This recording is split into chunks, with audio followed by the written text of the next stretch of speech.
नमो भगवते वासुदेवाय नमः।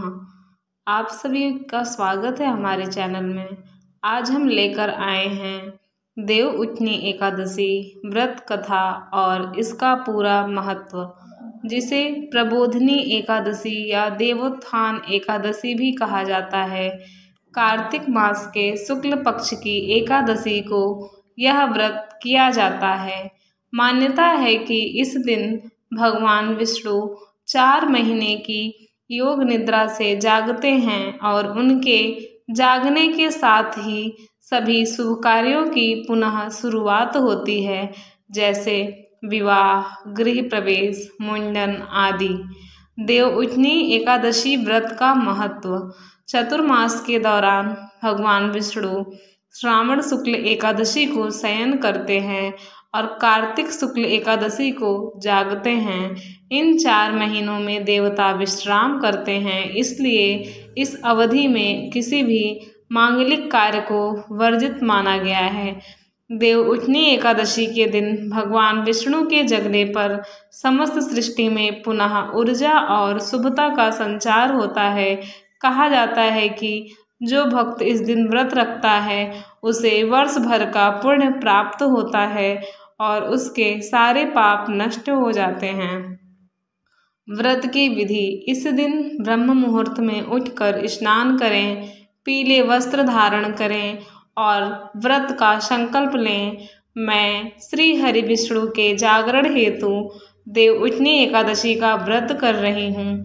भगवान विष्णु की प्रतिमा या तस्वीर को गंगा जल से स्नान कराएं। पीले फूल, तुलसी दल, धूप, दीप और नैवेद्य अर्पित करें। ओम नमो भगवते वासुदेवाय मंत्र का 108 बार जाप करें। भगवान को चांदी या मिट्टी के दीपक से आरती करें। शाम के समय भगवान को जगाने के लिए शंख, घंटी, मृदंग या थाली बजाएं और भगवान को तुलसी दल चढ़ाकर कहें, उठो देवा, जागो देवा, कार्तिक मास की एकादशी आई है। इसके बाद तुलसी विवाह का आयोजन भी किया जाता है, जो भगवान विष्णु और माता तुलसी का दिव्य मिलन माना गया है। व्रत का कथा। प्राचीन कथा के अनुसार सतयुग में राजा बलि नाम के एक महान दानी राजा हुआ करते थे। उनकी शक्ति इतनी अधिक थी कि उन्होंने तीनों लोकों स्वर्ग, पृथ्वी और पाताल पर अपना अधिकार कर लिया। देवता भयभीत होकर भगवान विष्णु के पास पहुँचे और बोले, हे प्रभु, राजा बलि अत्यंत शक्तिशाली हो गए हैं, अब हमें बचाइए। भगवान विष्णु ने वामन अवतार धारण किया। एक छोटे ब्राह्मण बालक का रूप लेकर वे राजा बलि के यज्ञ में पहुँचे। उन्होंने कहा, हे महाबली, मुझे दान में केवल 3 पग भूमि चाहिए। राजा बलि हंसकर बोले, मुझे प्रसन्नता है कि आपने इतना छोटा सा वर मांगा। आपको मैं 3 पग भूमि अवश्य दूंगा। तुरंत ही भगवान विष्णु ने अपना विराट रूप धारण कर लिया। पहले पग से उन्होंने पृथ्वी को नापा, दूसरे पग से आकाश को और तीसरे पग के लिए स्थान मांगा। राजा बलि ने नतमस्तक होकर कहा, हे प्रभु, तीसरा पग मेरे सिर पर रख दीजिए। भगवान विष्णु प्रसन्न हो गए और बोले, हे बलि, तुम महान दानी हो। मैं तुम्हें पाताल लोक का अधिपति बनाता हूँ और स्वयं तुम्हारे द्वारपाल बनकर रहूँगा। देवता चिंतित हुए कि भगवान विष्णु पाताल लोक चले गए।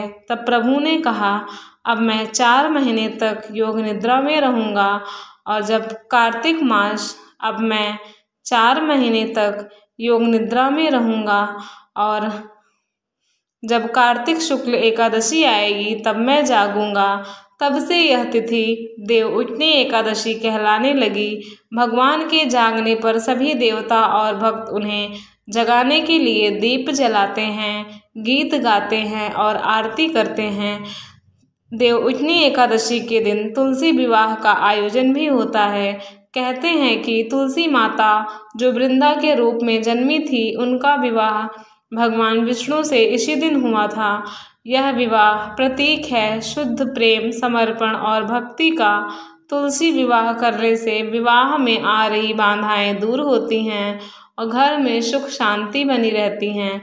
जो भक्त इस दिन व्रत रखकर भगवान विष्णु की पूजा करता है उसे जीवन में धर्म, अर्थ, काम और मोक्ष चारों फलों की प्राप्ति होती है।